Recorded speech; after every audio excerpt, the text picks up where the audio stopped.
Hello and welcome to another alternate media special. Um, we're not doing this again. This is not going to be a killing the church unless we can figure out a way to make it into that. We're continuing with our series on the holidays and a special one because tomorrow is Lag BaOmer. So we'll be discussing the Omer and what Lag BaOmer is. And this is going to be an exciting one because we get to get into a little bit of Kabbalah with this one. So I'm pretty stoked about that. Yeah, well, you've definitely you're taking the reins tonight, as you already know. And for those of you, our lovely viewers out there and supporters, I am in the middle of moving, and I'm currently standing in an empty room, which is why I've put up an alternative background. The background you see behind me is just an image of the Trinity College Library, the Great Long Room, I think is what they call it. And yes, I chose the Trinity College Library on purpose, and totally in ironic fashion. But yeah, we did not really cover the Omer at all. So this is actually a pretty good time to kind of talk about that, as well as Lag BaOmer, specifically the 33rd day. Yep. And as always, a special thanks and shout out to our Talmudim and our scholars, our top tier patron supporters. We really can't thank you guys enough. We couldn't do what we do without you guys. We're working with all of the donations that you guys have to kind of build and expand this ministry. And it's funny, we actually just got done doing a little bit of discussion on designing merch. We've got some pretty cool items coming for you guys, so I'm super excited about that. And sir, in traditional fashion, who do you have with you in spirit? Well, I have conjured Mr. Samuel Adams from the grave. He will be joining me tonight, as the Summer Ale has just been released where I'm at. Ooh. And I love the Summer Ale so much. The Summer Ale is out, which only means that we've got like just one more season before Oktoberfest. Yeah, that's it. Yeah. The countdown begins. Summer is almost over. Right. It's only just beginning, but that means that it's also almost over. Exactly. I'm still working on this Angel's Envy. It's pretty much, actually, it never leaves the studio. I have my bourbon, I've got my Four Roses downstairs, and that's what I drink on the regular. And then this Angel's Envy is like specifically dedicated to what I'm going to be drinking here until I finish the bottle. So, I have a scotch for upstairs and a scotch for downstairs. Well, let's see here. Let's get our music, our proper music going, and change up our stuff. Man, there's a lot of moving parts here. I got this. Give me 1 second. Boom. I promise I know what I'm doing. Okay. I can't talk too loud in this room because the echo is really bad. So if I feel like I'm talking too softly, everybody, please let me know. Hopefully everyone can still hear me. I need to put. I'm going to say, yeah, you don't have to talk. You don't have to go all ASMR on us, but No. But normally I talk much louder than this, but I'm in an empty room. The only thing in this room right now is actually a box full of the Mishnah behind me, and so it's really echoey in here, and I don't have any sound correction, sound dampeners. I don't have anything like that installed. I literally, for all my viewers out there, for all of our viewers out there, excuse me, I've set this up for tonight like 15 minutes ago. yeah, I got home, I was unpacking, I'm still moving stuff, and I was like, okay, cool, I have like an hour to get ready. And so for the last hour, I've been trying to get like the desk up here, the computer, everything set up. Nothing was plugged in, and but we're good. I made it in time. We're here for you. Right. There was a small possibility for a minute that I might have had to run tonight's episode by myself, and I don't want to do that. So yeah, big thanks to Seamus for throwing his room together quick enough to be here. Okay, so Let's go ahead, and so you've prepared some stuff. I've got a lot of familiarity with Lag BaOmer, but I didn't necessarily prepare super intensively. So I figured probably for the first part, before we get into what Lag BaOmer is, let's discuss the Omer itself, right? Because this is something that we do between Pesach and Shavuot. It's the counting of 7 weeks between Pesach and Shavuot, and it's intended to be a time of great anticipation, right? That hence the counting of weeks, right? The idea of counting weeks is this is a sign of anticipation, right? This is what we do when we're excited for something that's coming up. I mean, you know, you remember what it's like to be engaged and then have the wedding date like set way ahead, and so this is something that you look forward to, and so you count the days, right? Or in this case, you count the weeks. And so this was a period of anticipation for the children of Israel in their expectation of receiving the Torah, right? This is the 7 weeks between Pesach and when they received the Torah. So it's viewed even currently, right, that the Torah is received annually, anew in sort of a way. So there again, the same anticipation is intended to be built up. This is a time of even self refinement, self rebuilding, self reflection. That's kind of what this time is supposed to be. So there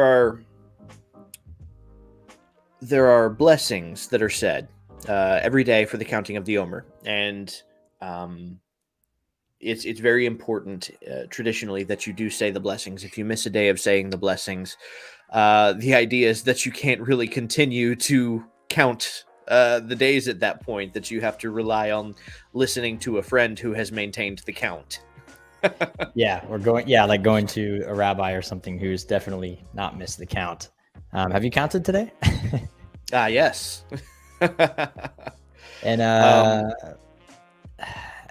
what is it? So, and actually, interestingly enough, if we have time for it, I've got an interesting thing about the blessings that is related to the Lag BaOmer specifically, but it's not. If we don't have time to get to it, it's definitely like worth doing a separate, like, or you know what, the after part is. Right. Yeah. And I was going to say part of I guess going back to right after, going back to the idea of the self-building and self-refinement.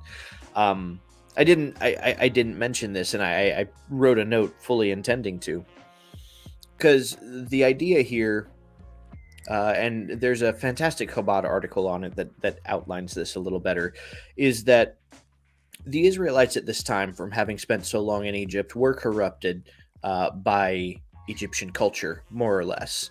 And so this period between Pesach and Shavuot was a period of refining the Israelites, where they went from one of the lowest spiritual states of being to one of the highest spiritual states of being over this period of 7 weeks. So, again, even the counting of the Omer still has this idea of leaving Egypt tied to it, right along there with Pesach, right? But this is not just leaving Egypt physically, but in a very spiritual sense. The idea is leaving Egypt behind, right? To become refined, to become on a much more lofty spiritual level. And I kind of want to just to tag off that a little bit, because we're saying leaving Egypt. There are times where I actually prefer using the word Mitzrayim, because Mitzrayim, although it means Egypt, it literally translates to a rock and a hard place, like being stuck between a rock and a hard place. That's kind of what the meaning of Mitzrayim is being stuck between a rock and a hard place. So when you leave that, you're leaving exile. Mitzrayim is different for everybody, but it's the same in that it always represents exile. It represents your former life. It represents leaving the old behind, and in the process of the Omer, the counting is like counting down the days towards the refinement of eventually, for the Israelites getting the Torah on Mount Sinai. But yeah, we're all in the process of coming out of our own individual Mitzrayim. So, yeah. Yep. So part of the counting of the Omer, though, is disputed. And this dispute is still going on to this day. Yes, it is. And it's interesting, particularly in Messianic circles and Hebrew roots, especially Hebrew roots. Much as they try to steer away from, the ideologies of both Pharisees and Sadducees, because in their mind, both of these were awful groups that, Jesus harshly preached against. Where most Hebrew roots and Messianics find themselves is siding with the Sadducees on this issue. Yeah, and actually siding with the Sadducees on a lot of issues. Yeah. So there are two opinions on when you are supposed to begin this count. Now, there are certain years where fortune has it that Pesach falls on a day when we can all be unified in it, regardless of our reasonings for when to start the count. We would still be starting the count the same day because of when Pesach itself falls. And so the two opinions are that... Well, but you know what? Before we get to that, let's read the verse that is the center point of this dispute. Leviticus 23:15. Yes. And from the day on which you bring the sheaf of elevation offering, right? So this is the sheaf of wheat. Then during this time, there would be special wheat offerings that are offered, and they would be waved in every direction, very similar to the lulav on Sukkot. Again, to symbolize Hashem's omnipresence, his being everywhereness, if that's even a word. So yeah, from the day on which you bring the sheaf of elevation offering, the day after the Sabbath, you shall count off 7 weeks. They must be complete. So it says the day after the Sabbath. Yeah. So and in the Hebrew, it does say Hashabbat Miyom. So the day of the Sabbath day. And so there's a dispute. Is it the Sabbath, like the weekly Sabbath? Or is it the Sabbath of the first day of Pesach? Because that was what the previous verse is about. Yep. Or not the immediate previous verse, but where is it? It's before this particular verse. The very first holiday it's talking about is Pesach, right? So, and Pesach is like is a Shabbat, but usually they call it a Yom Tov. It's there's slight difference there, and so. Yeah, so the argument is this: is it for the viewers? Is it? Does the word Shabbat, is that in reference to the first day of Pesach, or the weekly Shabbat? Which is it? And this is it. This is an argument that even the Talmud goes over. This has been a long time standing argument, actually. Yeah, this has been going on for quite some time, actually. And there are a number of, let me find the verse here. There are a number of different things written about it and the precedents for why on either side. The Pharisees and the rabbinics tend towards being the day after Pesach, right? Mm. That's the day that that they understand this to be speaking of. Whereas the, let me not butcher this pronunciation, but Boethusians, which are mentioned in Menachot 65a:11, they would be those who are of the opposite opinion, because what's specifically mentioned about them is that they deny the rabbinic tradition. Now, it's also noteworthy that these Boethians, both, again, I have to read it because I'm not used to reading this word, Boethusian, that is used interchangeably with Sadducee throughout the Talmud. Right. So it more or less, there historically there is some, I guess, level of what's the word I'm looking for? Distinguishment between the two, but like hardly. Essentially, they were the same thing. There, or at least very, very heavily associated with each other. Yeah, I think it's a difference between, like, okay, so we talk a lot about Beit Hillel and Beit Shammai. Understand that the differences between Beit Hillel and Beit Shammai, from our perspective, seem like a lot. But in reality, there's very, very little difference. In fact, Beit Hillel and Beit Shammai, well, okay, so Hillel and Shammai themselves only disagreed on maybe 4 points. Now, their schools of thought kind of went a little further as they developed over time, but they're both sects of Phariseeism, and there are more similarities than there are differences. By and large, some of these differences are minor at best. So the differences between the Sadducees, which is the Sadducees, and then the Boethusians,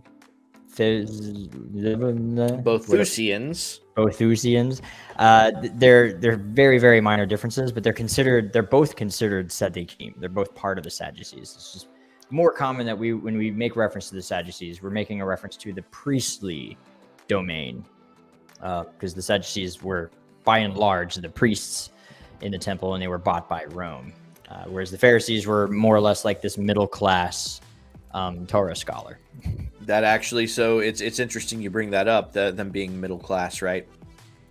Because that is noted as something that the Boethusians said about the Pharisees, is that they live an unnecessarily difficult existence that will not pay off for them in the world to come, essentially, is what the quote is. Mm-hmm. So it's interesting. It's an interesting way to shape perspective. A lot of people, I think, don't actually know that actually is one of the extreme differences between Sadducees and Pharisees. They view the Pharisees as these, like, pious, immensely wealthy, well-to-do bureaucrats, and it's like, well, no, if you were talking about the Sadducees, you'd be correct. But according to the Sadducees, the Pharisees lived an unnecessarily difficult existence.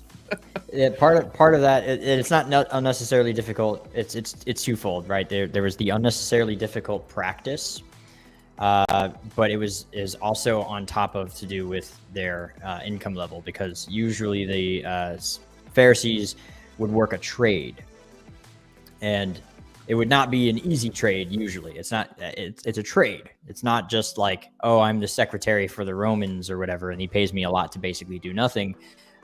Usually a Pharisee would have like a job as like a modern day Pharisee would more or less have the job of a mechanic. Like Paul was a tent maker. That's or Hillel was a carpenter, and right. So was Shammai. Actually, I believe we were both carpenters. Shammai was a carpenter. I don't know if that Hillel was a carpenter. Pretty sure Hillel was a carpenter. It's again, that's one of the commonalities that he shares with Yeshua, right? When you go down the list of the qualities shared between them, and if you just generalize these, inventing a name, and you describe this figure, born from a woman of the tribe of David. His most famous disciple is named John. He was a carpenter. He taught the golden rule. Like, it's your average Christian's going to be like, oh, that's Jesus. And you're like, well, yeah, no, actually, I'm talking about Rabbi Hillel. But yeah. That's yeah, but so that's a common thing with Phariseeism is that they usually have they did not like, and they could very very easily have been basically paid to be a teacher and be a rabbi, but they saw that as a problem. The idea was that you should pair Torah study with a trade so that you can fulfill more commandments. If your main job is to be a teacher, well, then you can't fulfill the commandments of equal weights and measures because you don't have a job where you can do that. Things like that. So they would normally go out of their way to actually hold a trade for that reason. But anyway, as we were. So, yeah, this is a very, very horrible brief rundown on the counting of the Omer. All of this to get around to Lag BaOmer, right? This is the 33rd day of the counting of the Omer. Why is this important, Seamus? So why is the holiday itself important? Well, it's a minor holiday. Right. It's not a major one. But yeah, why is it observed? So there's a couple of reasons. One of them is to do with the plague on Rabbi Eliezer's students and the Rabbi Akiva's students. Is it Akiva? It's Akiva. Okay. Sorry. Eliezer was one of his students, I believe. I don't think he fell to the plague, though. No. So I'm working off of memory, like I said. I don't have everything. So Rabbi Akiva had was it 24 pairs of students? It was a lot. 12 pairs of students. And so like 24 total. And this is, if I'm not mistaken, we have somebody in the chat who can actually correct me on this. But if memory serves correctly, these all who fell to a plague would have been the last in the line of smicha, right? This would be the point at which that direct line from Moses would have been lost. Again, in the chat, correct me if I'm incorrect on that, but I think that these students who died, they died from a plague, and the reasoning given actually is because of how unkind they were to each other. I believe that there was so little respect between them, and so what's taught is that they were struck with a plague because of this, and it ultimately resulted in their death. But later on, Rabbi Akiva later took more students, and one of them was Shimon Bar Yochai. Right? Yes. Excuse me. Okay, so 24,000 students. Right. It was 12. I would say it was a lot of students. Yeah, it was like 12 pairs of thousands, something like that. I remember it pulled up on Safaria, and I'm like scrolling through trying to find it. It's in Yevamot 62. Yeah. Or like 12,000 pairs. But yeah, so wow, yeah, you figure that's 24,000 students of Rabbi Akiva who died of what's the condition? Diphtheria or something like that? It just says it was a plague, and it was that the plague was likely caused because, and I quote, the students did not treat one another with respect. Right. And so I'm trying to find the beginning of the story and everything so that we can just basically read it. But yeah, you've basically given a good summary of exactly what's going on here. So hang on, I think I've actually got. They said, by way of example, that Rabbi Akiva had 12,000 pairs of students in an area of the land that stretched from Givata and Paris. Yeah, and they all died in one period of time because they did not treat each other with respect. And the world was desolate of Torah until Rabbi Akiva came to our rabbis in the south and taught his Torah to them. Okay, so there's Rabbi Eliezer is mentioned in the story, which is actually why he's literally in the next sentence, which is why I mixed them up. Yep. But yeah, traditionally this is understood to have happened on the 33rd day of the Omer. And so there's actually this mourning period, right? And in like at our shul now, traditionally you don't cut your hair and you don't shave your beard or trim it. You don't shave your beard anyway, but you don't trim your beard at all. So like normally I keep a pretty clean cut. And you don't get married. Sorry. That's another one. They typically it's customary not to get married between. Oh, okay. I just didn't hear it. Between Pesach and Shavuot on until after Lag BaOmer. Right. And even like buying new clothes, like you're not supposed to buy a new shirt before Lag BaOmer. Like you're sort of in a state of mourning, right? For the loss of so many students. We're talking about Tanaim. This is the Tanaitic period after the destruction of the Second Temple. Rabbi Akiva actually dies in the Second Jewish Revolt in 135, I think is when he dies. 135 AD, which is coincidentally, and this is part of the reason why I really keep to the Lag BaOmer, but 135 AD is the official parting of ways.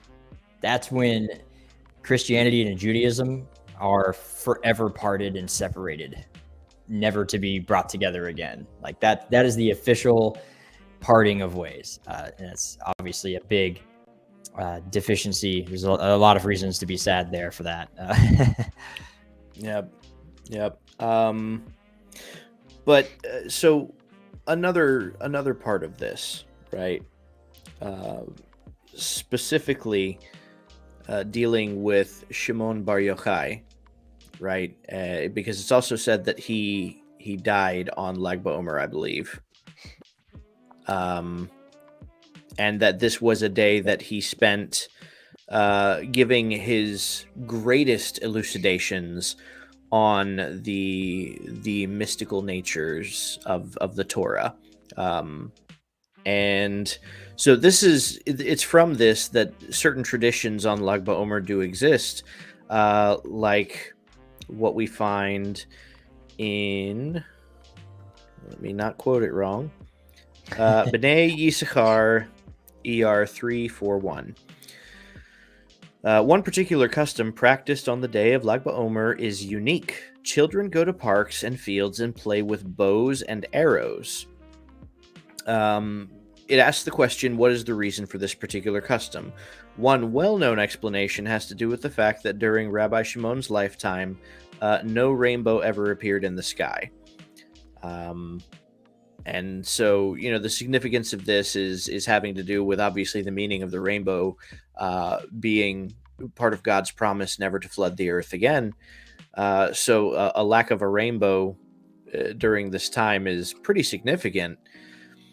But so that's one reason that's given. Another, yeah. I would say, yeah, go ahead. If you're aware of a different reason. No, those are the two main ones that I'm familiar with. And it's kind of like, depending on your flavor of Judaism, more emphasis is usually put on Shimon Bar Yochai in like the Hasidic circles, and more emphasis on Rabbi Akiva in the like Ashkenazi Orthodox, regular Orthodoxy, non-Hasidic circles. It just kind of depends. Both are obviously still recognized, but usually Hasidus is known for being much more Kabbalistic. And Rabbi Shimon ben Yochai is a famous Kabbalist. So, yeah, I'm actually looking for the story now. Shimon ben Shimon Bar Yochai, yeah. So there's a story, and I'm looking for it as well. So I'm going to tell what I know from kind of memory, a summary. But he's running, he's in hiding. I think from the Romans. Oh, hang on. Yes. Hang on. Forget that. I thought I found it because I know it begins with a dispute between three of these students of Rabbi Akiva. So he goes into hiding, hid in a cavern, whereupon a carob tree. This is from Shabbat 33b, by the way. And a spring miraculously appeared there. So in order to spare their garments, they sat naked in the sand. And in consequence, their skin became covered with scabs. At the end of 12 years, the prophet Elijah, with a J, announced to them that the death of the emperor had come, and the consequent annulment of the sentence of death that was held against them was now no longer an issue. So when they came forth, Shimon observed people occupied with agricultural pursuits to the neglect of Torah. And being angered thereby, smote them by his glances. Essentially, everything he looked at that he didn't like burst into flames, basically. Found it. So a Bat Kol then ordered him, a heavenly voice, then ordered him to return to the cavern, where he and Eliezer remained 12 months longer, 1 more year. At the end of which time they were ordered by a Bat Kol to come forth. When they did so, Shimon was met by his son-in-law, Phineas ben Yair, I think. It's anglicized. It says Jair, but it's Yair, I think. So who wept at seeing him in such a miserable state. But Shimon told him that he ought to rejoice, for during the 13 years stay in the cavern, his knowledge of the Torah had been much increased. This summary left out is they were studying Torah the entire time. That's how they passed the time. Shimon then, in gratitude for the miracle that had been wrought for him, undertook the purification of Tiberias. He threw some lupines, something on the ground, whereupon the bodies came to the surface at various places. Lupines? They marked the tombs. There's a part, it's leaving out. Okay, part of the story is that sometimes the fiery gaze would still happen. And it was like between him and his son. And there's this weird phrase at the end of the story where the son says, together we are what this world needs. And there's like a lesson to be had in that, actually. It's an interesting story. And yeah, you can read it in Shabbat 33b. Yeah. I believe that's a Babylonian Talmud. So yes. Yeah. It doesn't have it labeled, so. Yeah, what I was thinking of is how they ended up in the cave in the first place, right? The reason they ended up in the cave. And it's so yeah, as the story begins, that when Rabbi Yehuda and Rabbi Yossi and Rabbi Shimon were sitting, and Rabbi Yehuda, son of converts, sat beside them, Rabbi Yehuda opened his mouth and said, "How pleasant are the actions of this nation, the Romans, as they established marketplaces, established bridges, and established bathhouses." Rabbi Yossi was silent. Rabbi Shimon ben Yochai responded and said, "Everything that they established only for their own purposes. They established marketplaces to place prostitutes in them, bathhouses to pamper themselves, and bridges to collect taxes from all who pass over them." Yehuda, son of converts, went and related their statements to his household, and those statements continued to spread until they were heard by the monarchy.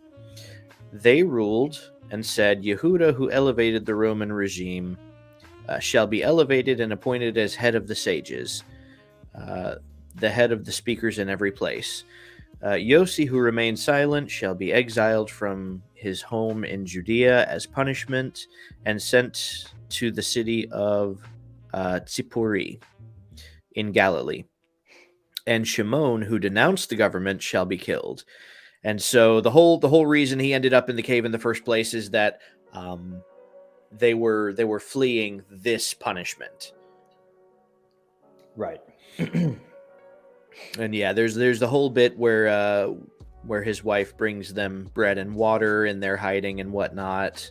But yeah, ultimately the idea too is that you briefly mentioned how this whole time where they were in the cave, they were studying Torah.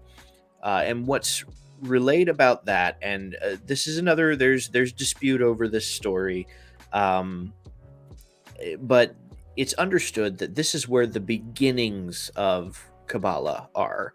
Not that it wasn't necessarily codified until much later with Rabbi Yitzhak Luria, who ultimately saw that as his mission was to make available what Shimon ben Yochai had discovered in this cave, and so the mystical meanings of the Torah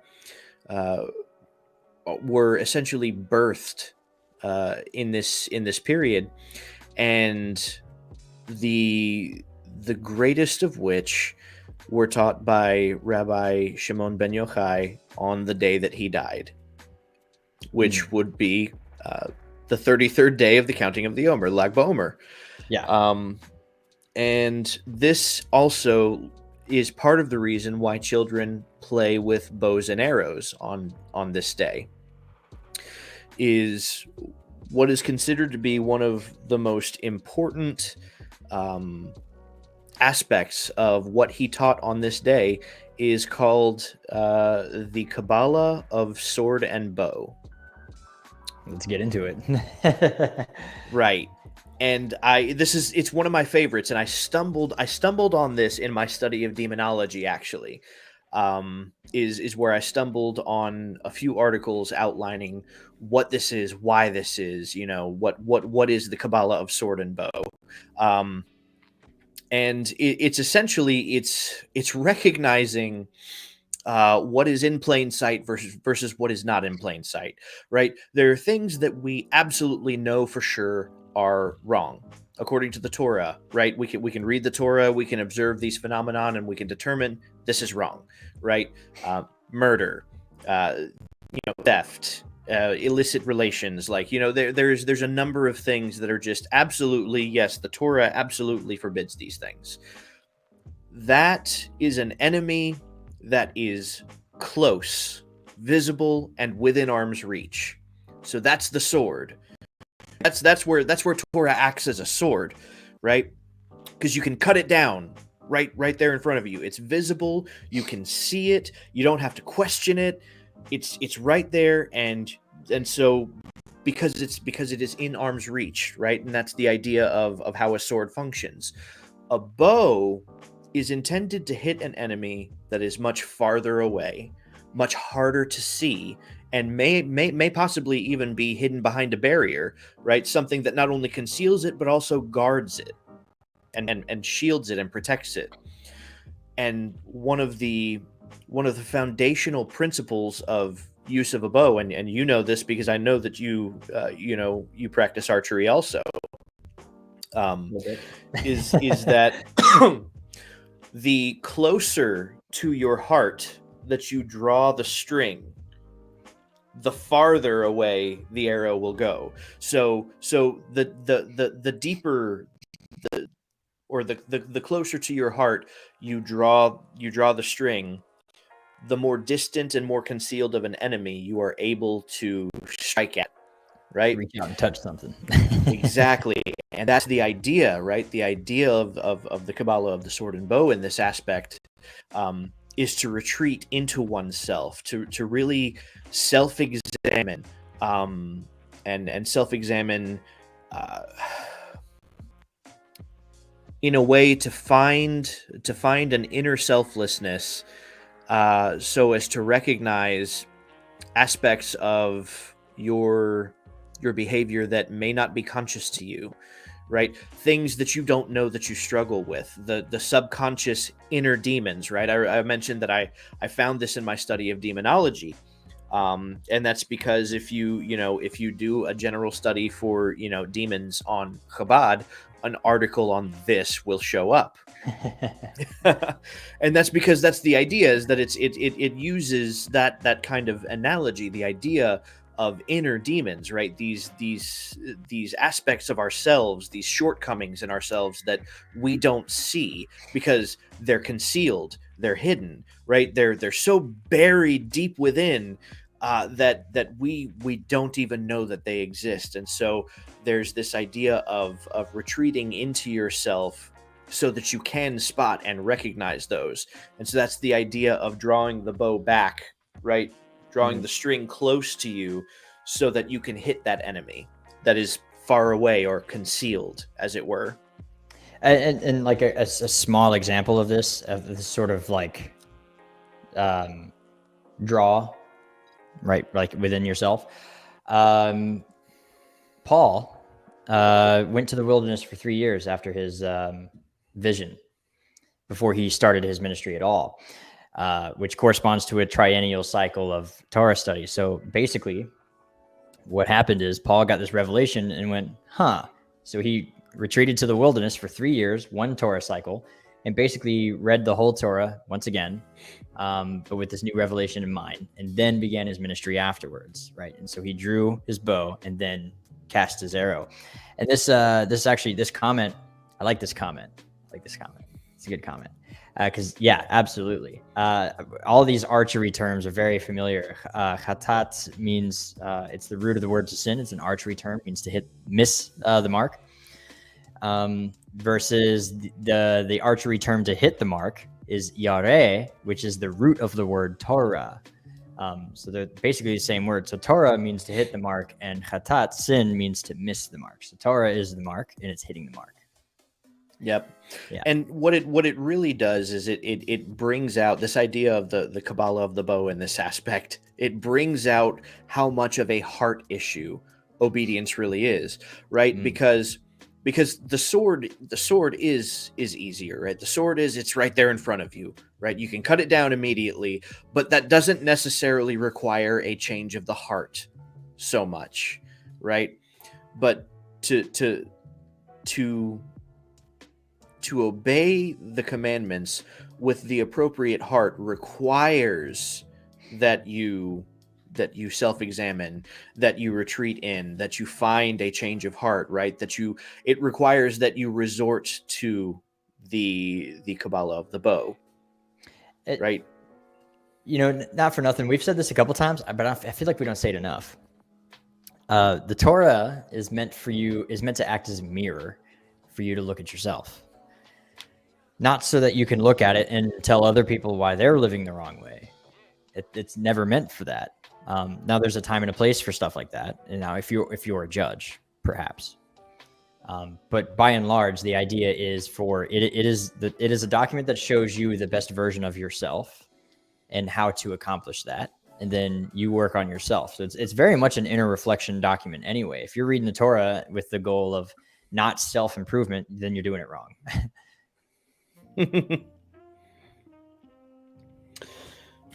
Yep. And I didn't really have too much more than that. I felt like the Kabbalah of the sword and bow was a good place to end that on, because I understand why it's considered to be one of the greatest teachings of Shimon Bar Yochai, is because it's so practical. But it requires humility, and that's something we all struggle with. Enough humility to self-examine in that way is, I know it's a personal struggle of mine for sure, and it takes time. I can tell you, I know people that they made it into their old age before they really figured out, because sometimes it's not necessarily a character flaw that you've developed by any fault of your own. These kind of inner demons can be the result of trauma. These are but the result of trauma in and of itself. That shapes your personality and your reactions. It shapes a certain part of you in a way that still may not necessarily be healthy. These are things that you still have to be able to overcome. It's still an enemy that's concealed and far away. And matter of fact, I think I would love to have a discussion with Will from the Church Split on that, because I think he'd have a lot of good things to say about how how trauma has negatively affected a lot of people in such a way that they could do with a little Kabbalah of the bow. Yeah. So we started out talking about a little bit about the Pharisees Sadducees argument over whether or not. I don't think we went into enough detail with like whether or not you start counting after the first Sabbath day following Passover, or you start counting immediately after Passover. So I wanted to kind of track back a little bit to that. Definitely circle back there. Because because we did talk about it a little bit. There's two kind of calendars there's 1,000 calendars out there in the Messianic world, unfortunately, but primarily two, and the calendar that essentially follows the starting the counting after the first Sabbath following Passover is actually a Sadducean calendar. And we've made this argument 100 times in the past. But here at Alternate Media, we take the stance that Yeshua was, if not officially a Pharisee, a recognized Pharisee. And there's a ton of evidence within the New Testament that shows that he was in keeping with Pharisaic traditions by and large.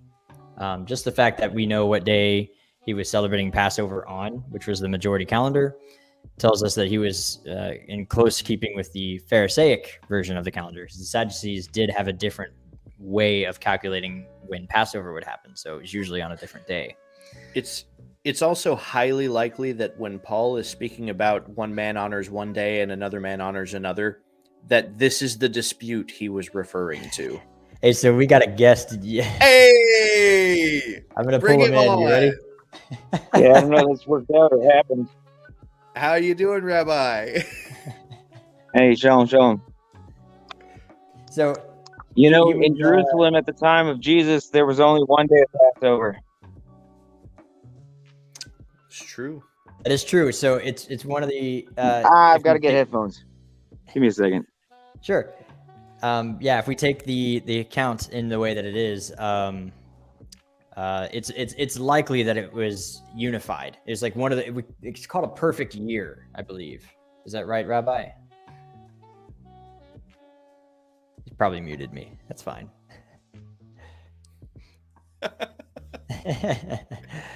He was itching to get on the show, and yeah, we don't mind having him. He's incredibly Really intelligent. And we would value his input here, actually. So, yeah, there isn't really a better episode for this kind of, and well, I'm sure there will be, and there probably there certainly is. But so, like this year is an example of a perfect year, because this year both calendars happen to have Pesach at the same time. Yeah. So it's a possibility that Pesach was at the same time in for Yeshua's particular Pesach. I'm not entirely sure if I'm sold on that, mostly because that's if we take the Friday death day timeline, and I'm more of a Thursday death day timeline myself, pending further research. It would have been the day before Pesach, so right, and so I'm a Thursday Pesach guy myself, right? And so, yeah. And there's like a calendar out there that says Wednesday. I don't. That's too far away. I know they're trying to reconcile 3 days and 3 nights with Matthew, but Matthew is the only gospel that mentions 3 days and 3 nights. So there's actually, I don't think that reconciliation is quite necessary, but that's not what this episode is about. Yep. Let's see here. I'm going to, until he's ready. Open up for questions too. Yeah. Let's go ahead and we got a question. Ask us now in the chat. Let's go. And if you've got a question, not only can you ask us here at Alternate Media, your co-founders, the lead historian and the lead apologist, but there's a rabbi in the chat as well that you can ask a question. I'm sure he would be okay with answering a few of them while he's getting his things. His microphone is great muted, chassid. I'm gonna keep him off of until he unmutes his microphone and he's ready to come in, and then we'll pull him back in. But yeah, drop your questions in the chat. Let's go. Absolutely. Oh, I like this. Hard to hit the mark without pulling the bow back. Right. I like Lag BaOmer. It's an excuse to have a bonfire. Right? Somebody said that in the chat, and I'm here for it.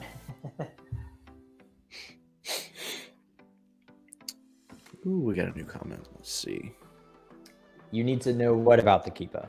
Ask away. Do you need to know if it's like, I don't know if we covered, I think we did a head coverings episode where we kind of talked about the Keepa a little bit. And we've said in the past that there are some who believe that it's a pagan origin. We're not convinced. I don't think historically that can be a case being made. Yeah, I don't. So why the Keepa, I think, is the question. Yeah, we've Okay. explained that on a couple of other videos. But We yeah, have. we can do that briefly. Sure. Yeah, the idea of a kippah, first of all, is for Jewish men, you're supposed to be in a constant state of prayer.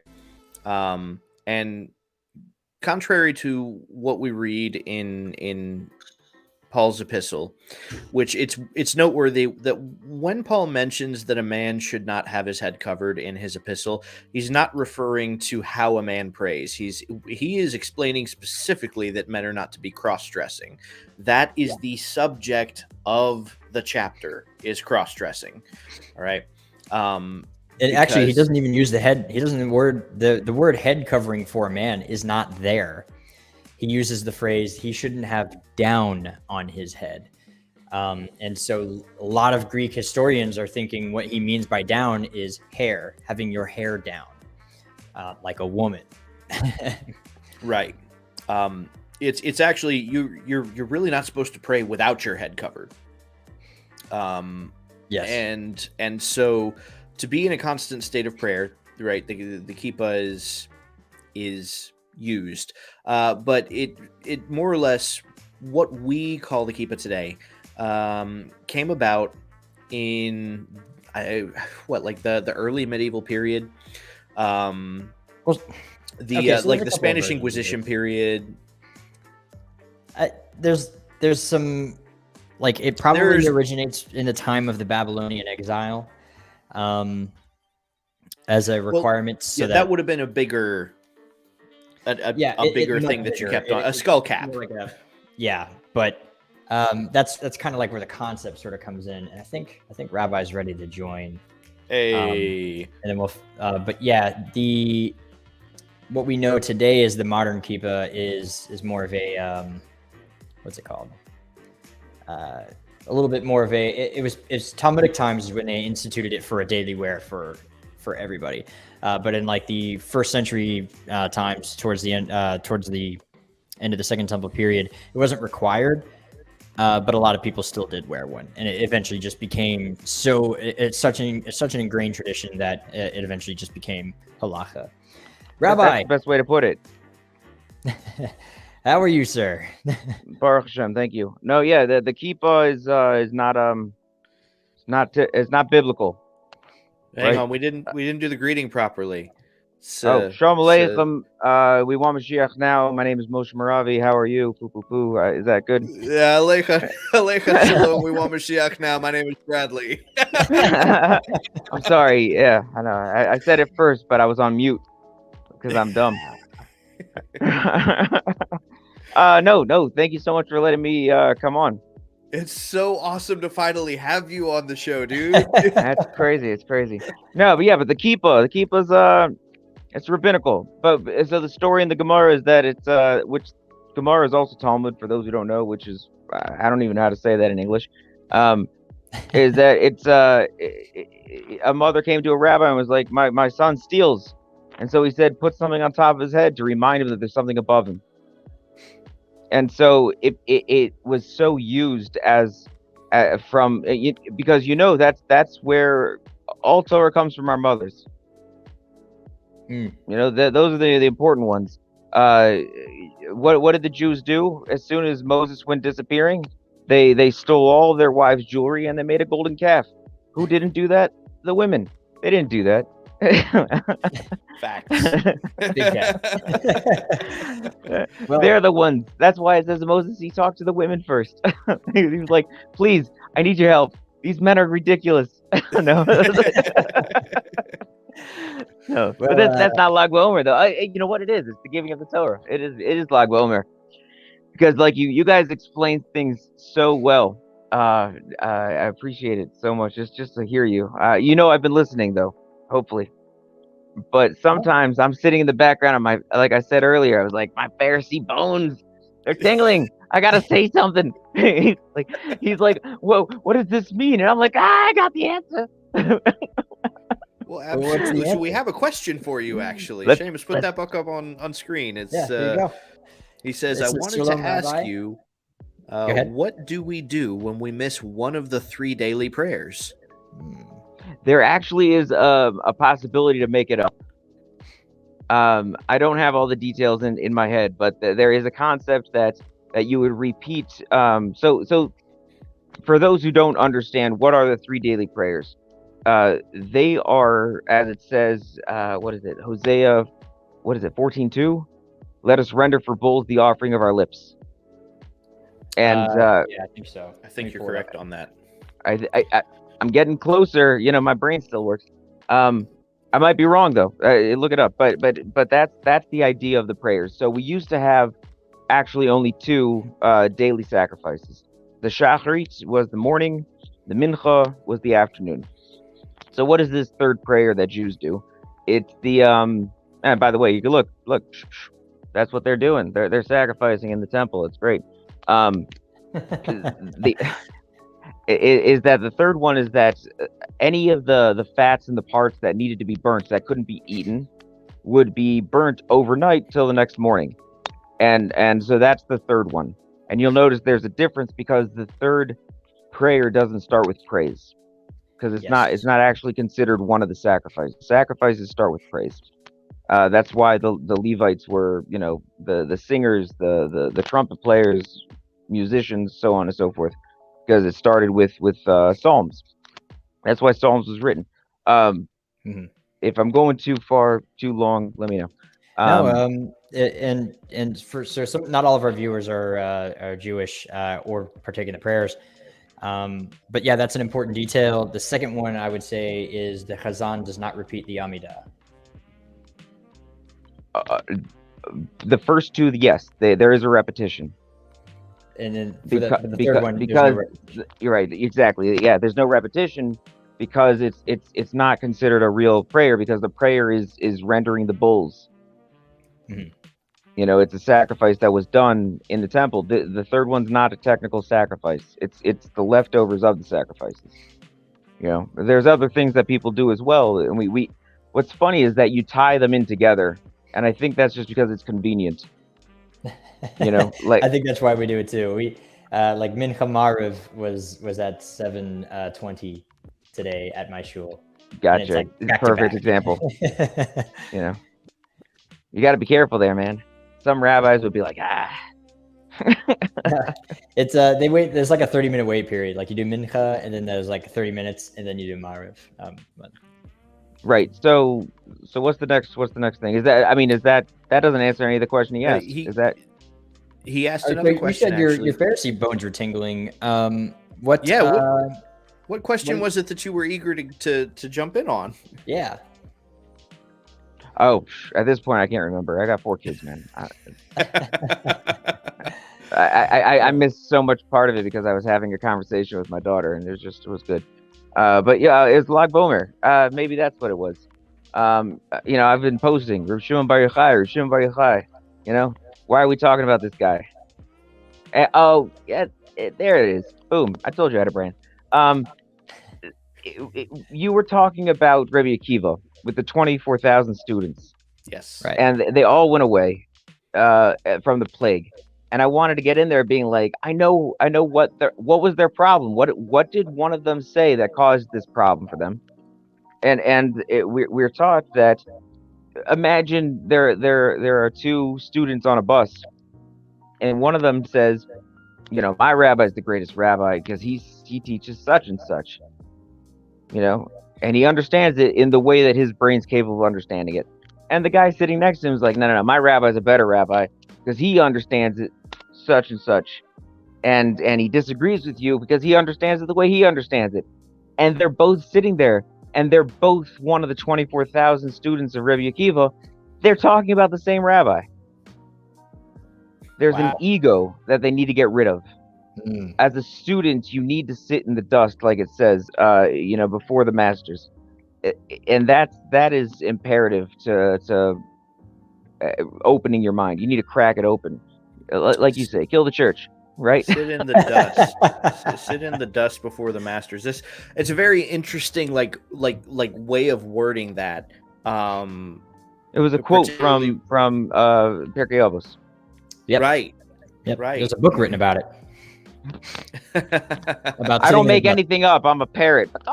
Right? Aren't we all? That's what a rabbi is today. It doesn't exist. We were just talking about it. How smicha doesn't. It's not real anymore. Yeah. It was locked around the this line time, from around the Tanaim. Right. Yeah. All right. So what was fascinating about Reb Shimon Bar Yochai is that he not only received, smicha from Rebbe Akiva, but he also is quoted in all the 6 sections of the Mishnah. Right? He was a master in everything.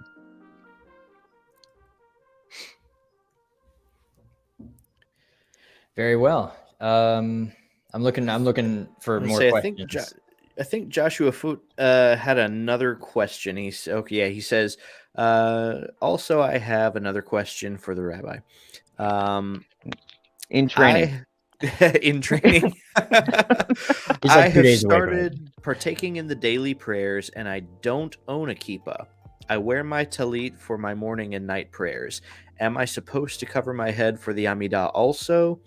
If so, will a kippah work in place of putting on the talit again for the Amidah? Wow, yes. That's a good question. What's interesting is that So I'll tell you how good a question that is. Growing up in a Sephardic community, children from the age of about 8 years old start wearing talit gadol, right? They wrap themselves and they cover their heads. They don't cover their heads, right? There's arguments. They say, and for people who don't know what a talit gadol is or a tzitzit, tzitzit are the ones that go underneath your shirt. The talit is a big prayer shawl, and they both have the same commandments of tying the tassels onto the 4 corners. One of them has a hole in the middle, one of them doesn't. So the big one, though, even from a young age, there's Jewish tradition that they still wear both of them because they're different concepts. One is personal, one is in respect to who you're talking before. So from a young age, you try to bring them up. This is the Sephardic concept, to wear them as well. But Rambam explains that a child is capable of putting the talit, around his shoulders when he comes to the Amidah, to the prayer of 18. Even though he's not married, he could still cover his head. Because there's a difference. I'm not sure exactly how to explain it. I'm just quoting. But obviously there's a concept of a more intimate relationship with God that a person has when they're at the at the Amidah, or when they're saying the Shemona Esrei, or however you want to say it. But obviously a person who's married would understand intimacy better either way. So he wears it over his head the whole time. So a child is still capable of holding it over his head. I don't know if that has anything valuable there, but covering your head, you were asking about a kippah specifically. The kippah is rabbinic, but it is a sense of modesty. At this point, it became modesty. Look at him. So I think the main question, would the kippah suffice for the Amidah, or should he be covering his head with a talit, rather than simply wearing a kippah? Any covering's fine. Any covering's fine? Any covering's fine. Yeah. Look at me. I mean, I'm wearing a hat. That's what I'm We're all wearing. wearing a hat. You know, yeah, we're all wearing the same hat. In my shul, so just for like a little bit of clarity, because I don't know if Joshua, probably not going to a shul, so he's not as familiar with some of the regularities, but usually you're only wearing the talit gadol for shacharit, for the morning prayers, at least at my shul. And then for mincha mariv, you don't have the talit except for your your undershirt one on. And so then everyone's just wearing their hats or kippah. But I've not seen anyway for Mincha Mariv a talit being worn. So, in most Ashkenazic communities, especially of German descent, that are not Hasidic, they will have a person who's leading both Mincha and Mariv. The one who leads the prayers will wear a talit. That's true. The Chazan will always wear a talit. Yeah, that's right. In Lubavitch, they say even if a person has an obligation to lead, because let's say he has to say Kaddish, that if you're in a shul where that's their minhag, that they wear a talis. He says it's what do you call it? A pigeon. It's a problem. It's unhealthy basically for your soul. The way that, because obviously every single one of these groups has a different approach to how they're doing it. So they wear things in different colors and whatnot, but you don't go from A to A, you go from A to B. So if you're following one path, then stay on that path, basically. But so the rabbi said, he was like, if you're, in that situation, let them lead and just say Kaddish. Don't put on the talis. It's not healthy for you. So and it's fascinating. What are we covering our heads for? What are we doing? What is all this? Barchi Nafshi, I think, explains it in the beginning of the Siddur, but I don't know if that's an explanation I can get into. It's a different. I mean, I'm going off on so many tangents. I feel like, and I please recognize I haven't said a curse word this entire time. Thank you. Guys. I was about to say you've been incredibly so impressed. Good. I'm really working on it. That's why he's stuttering so much. He can't communicate properly. I know. There's so many words that are so much better, but apparently they're not allowed. No. So we got another question here for you, actually, Moshe. What are the? Say so what?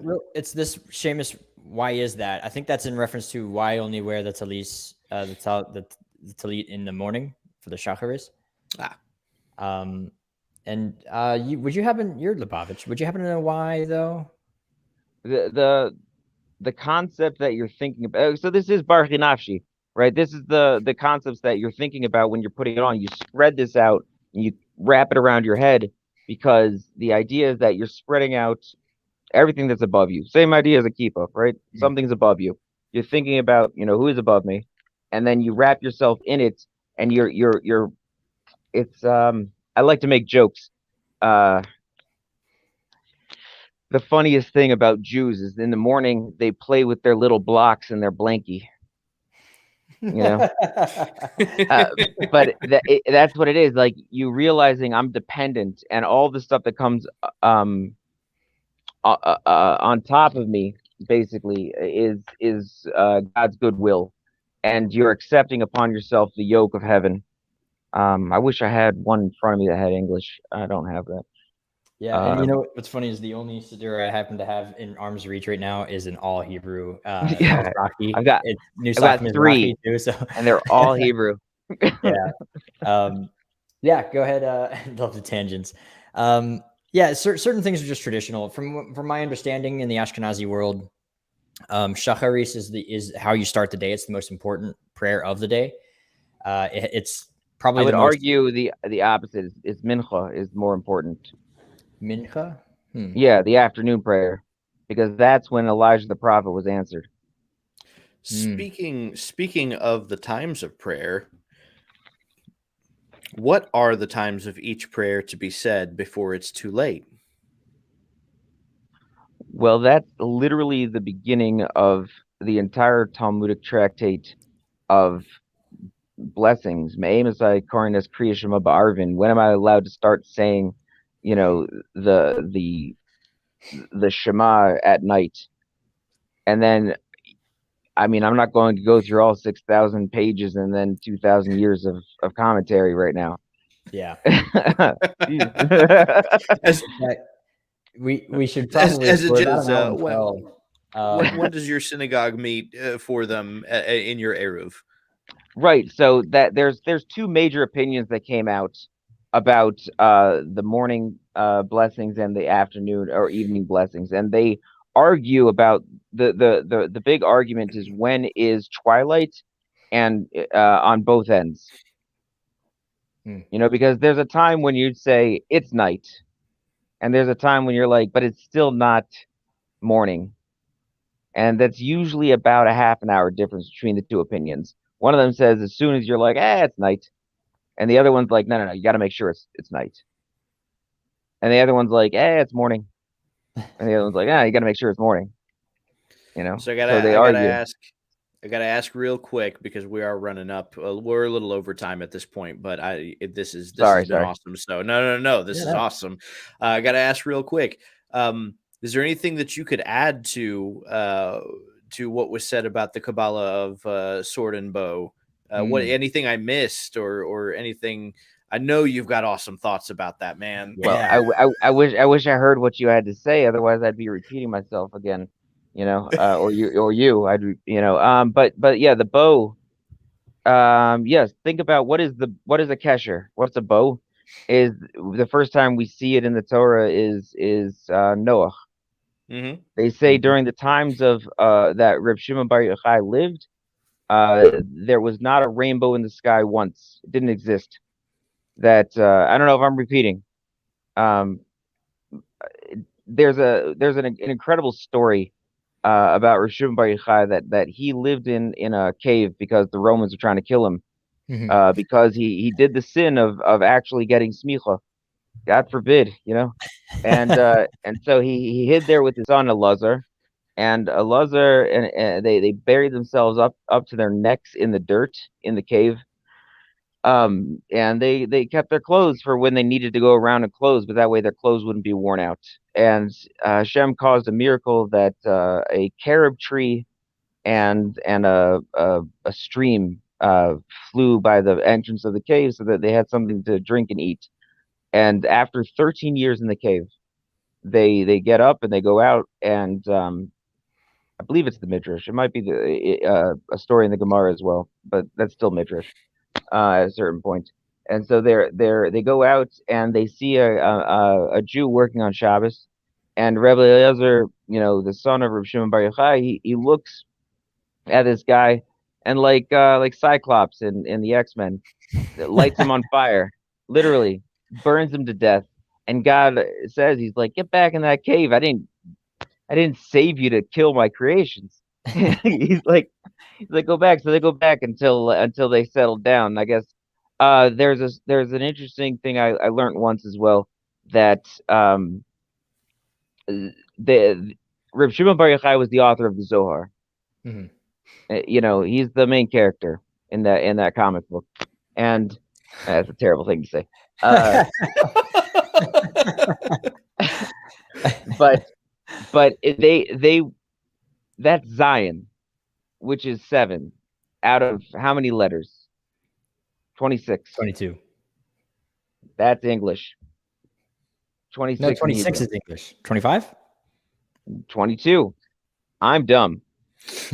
Moving on. That's why I said in training. All right.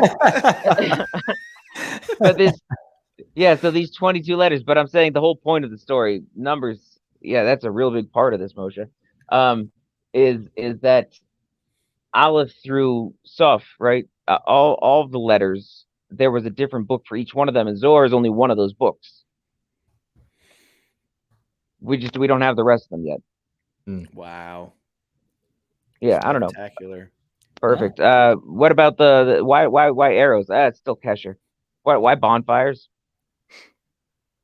Oh, that's a good question. Go off. No, I'm asking. No, we're asking. Yeah. We're the students here, Rabbi. I thought it had Oh, something to do no. with Shimon ben Yochai, just burning people up, you know. I was actually thinking about this morning. Is that there were three statements that were going through my head? Is that you have the Eitz Hadas, no, the Eitz Chaim, right? The tree of life. You have Eish Das Lamoy, right? God says that it's a fiery religion in my right hand. And there was a third one I can't think. Everything's in threes, obviously. But it was the idea that this is Torah, right? It's life. Eitz Chaim. There was also water involved. Fuck. See, I messed up. Oh, there it is. Yeah. There it is. We'll You're let no it in longer post. And he family tried. He's never allowed back on. No, but seriously, We'll cut it in post. there's something there. Yeah, you gotta let me go. I don't want to keep you guys, but I do appreciate you having me on. Thank you guys so much. No, we love you. if Hey, you're are you willing- going to be joining us in the after part? Is Yeah, Absolutely. that was my question. all right. All right. I'll see you there. If you want, for those of you watching, you want to ask Rabbi another question, join us in the after part. But we're going to go ahead and wrap things up. We're 18 minutes over. Totally fine. Not every day you get to have a rabbi in training on the show, but all right. So I think we got some good questions answered. We got a couple things that were not exactly Lag BaOmer specific, and then at the very end, actually, we got to basically talk about Lag BaOmer. We went through the story, like another summary. And now you know that when I told the summary, I wasn't like making it up. You heard it from the rabbi in training himself. So, yeah. Have you know what? I just realized the music is not playing. How long has it been doing that? I don't know. I feel bad though. So, all right. So we are going to go in the after part that's going to be on Discord. So definitely join that. The after part if you are a paying Patreon member, even at $1, doesn't matter what you're paying, what you're giving, you get full unadulterated access to the Discord. And you can 1v1 us, you can ask us any awkward questions, or you can sit in awkward silence, whatever you want to do. You pay for that time. And so we're going to go do that. And if you want to support the ministry, please visit the website below, Patreon/alternate media. Make sure you spell altar correctly. It's the altar of the Lord. And we got, and once again, I want to say special thanks to, let's get this up here, our supporters who are on the Patreon currently. We will see many of you in the chat, actually. Immediately get music going again. So once again, thank you to all of our supporters. You guys rock. You make the dream happen. And yeah, do you have anything to add to that before? Oh, big things are coming, by the way. Very, very big things again. So, there's a website below. We are working on an actual alternate media website. So it's not ready to launch yet, but we're building it. And that is where there will be merch available and stuff like that. Like I said, we've got some really awesome merch items that are kind of in the chamber. So yeah, cool things coming. Keep an eye out for that. Hopefully that'll be shooting out here pretty soon. But okay, yeah, I got nothing else. If you got nothing else, we'll see you guys in the Discord. And L'chaim.